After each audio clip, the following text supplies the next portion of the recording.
Meera, Meera please please. Rajesh, इस गाय तोड़ने ने अन्नू को मारा, हमारी अन्नू को। हम निर्दोष हैं, फिर भी हमें कमरे में बंद करके बहुत पीटा इस गाय तोड़ने ने। गाय तोड़ने रुक। तुझ्या आईला तुझ्या इसी ने मारा मेरी बेटी को। टच नहीं करने का, टच नहीं करने का। कोण आहे बे? चल बच्ची को मारता है, मारो इसको, मारो इसको। बच्ची को मारता है, मारो इसको। अन्नू को मारता है, sir Meera please come, let's go. मारो इसको। बच्ची को मारता है, बच्ची को टच नहीं करने का तू। मारो इसको, बच्ची को मारता है।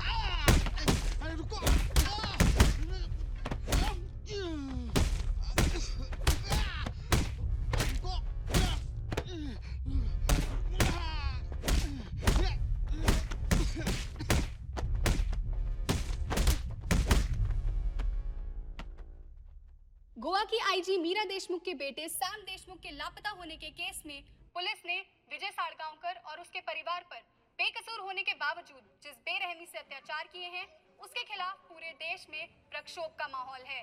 इस घटना के बाद पोर्नेलिम पुलिस स्टेशन के सब इंस्पेक्टर गायतोंडे को सस्पेंड कर दिया गया है और मामले की आगे जांच के आदेश दिए गए हैं। सीनियर पीआई प्रभु और इस केस पर काम कर रहे सभी अधिकारियों की फौरन बदली कर दी गई है और डीजीपी ने आईजी मीरा देशमुख को अनिवार्य छुट्टी पर भेज दिया है।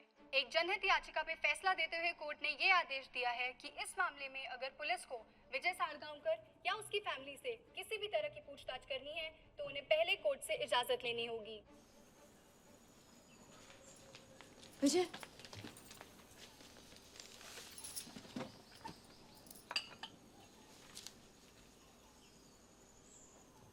विजय, तुम्हें नहीं लगता कि उनकी जिंदगी पूरी तरह से बर्बाद हो गई? वैसे भी उसकी क्या गलती थी?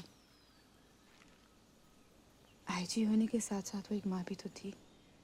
ऐसा लग रहा है कि जुर्म हमने किया और सजा उन्हें भुगतनी पड़ रही है। ये तुम्हारा बड़प्पन है कि तुम ऐसा सोच रही हो, लेकिन अगर सैम की जगह अंजू होती और अंजू की जगह सैम, तो क्या आईजी मीरा अपने बेटे को बचाने की कोशिश नहीं करती? जरूर करती। इसमें कुछ भी सही या गलत नहीं है। इंसान अपनी फैमिली के बिना जी नहीं सकता, उसके लिए कुछ भी कर सकता है, चाहे दुनिया उसे मतलब ही कहे या खुद कर्ज। इस हादसे को भूल जाना ही हमारे लिए बेहतर है। विजय, तुमने वो लाश उस गड्ढे से कब निकाली? जब मैं सैम की कार को ठिकाने लगाकर वापस आया रविवार रात को। और कहाँ दफनाई?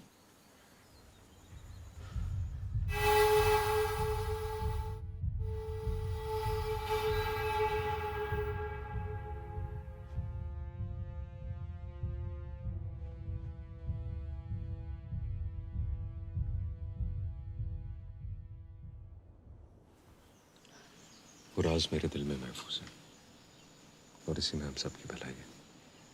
अब वो राज मेरे साथ इस दुनिया से जाएगा। क्या तुम्हें उम्मीद थी कि अनु बिना सच बताए आखिर तक इतना कुछ सह लेगी? नहीं,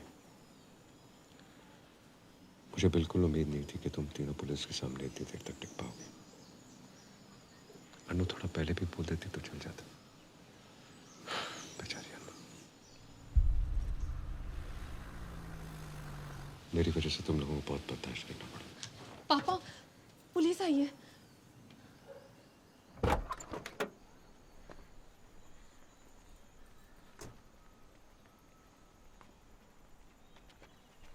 अब क्यों आए हो यहाँ? फिर से इन्हें परेशान करने? हमें सिर्फ विजय से बात करनी है। कोर्ट से ऑर्डर लाए हो?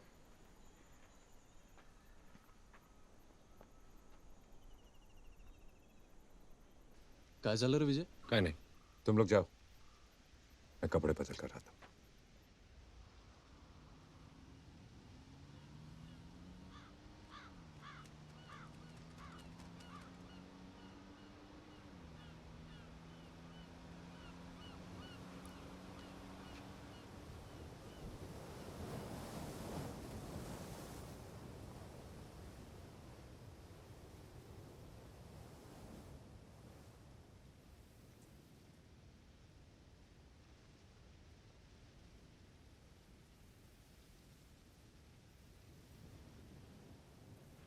आज हम तुम्हें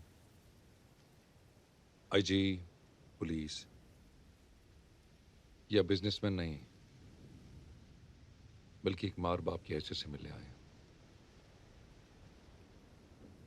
जब माँ और बाप बनने की उम्मीद छोड़ दी थी हमने, तो अचानक हमें एक बेटा हुआ, इकलौता बेटा था। शायद इसीलिए हमने उसे इतने लाड़ प्यार के साथ बड़ा किया कि आज हमें पछतावा हो रहा है।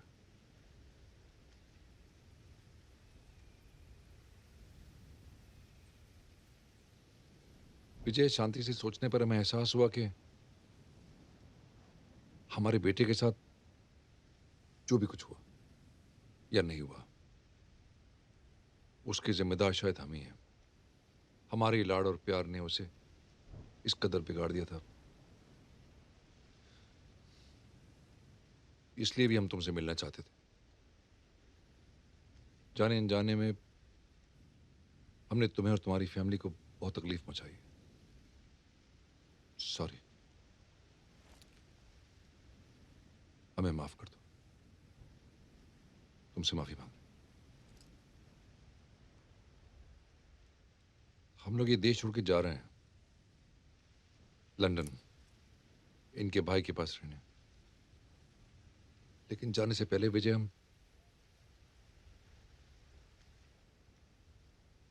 हमें बस इतना बता दो कि हमारे सैम के साथ हुआ क्या है।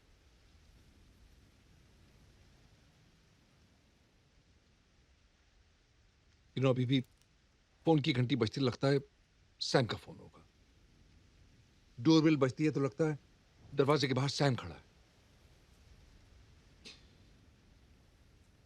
ये सस्पेंस बर्दाश्त नहीं होगा हमें विजय। हम लोग जी नहीं पाएंगे इस तरह। बस हमें इतना बता दो कि हम लोग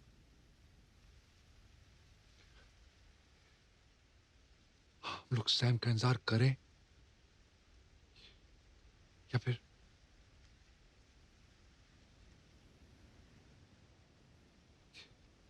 That's all.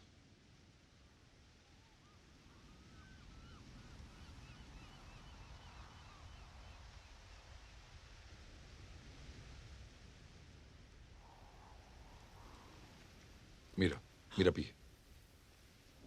तुम्हारा दोष नहीं है। I can understand you. तुम हम पे क्यों भरोसा करो? Anyway, sorry again. Sorry. Come, let's go.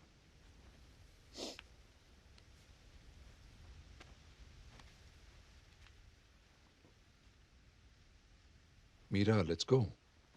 हमें भी माफ कर दीजिए।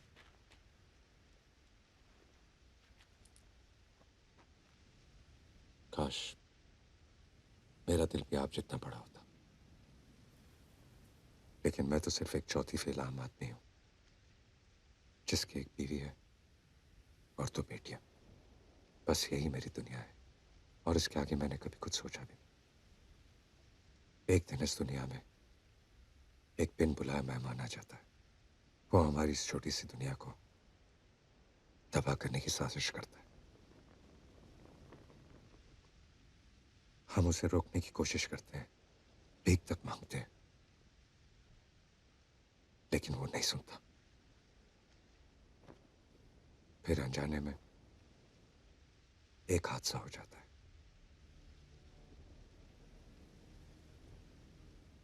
और हम उस बिन बुलाए मेहमान को ऐसी जगह पहुंचा देते हैं जहां से वो कभी वापस नहीं आएगा।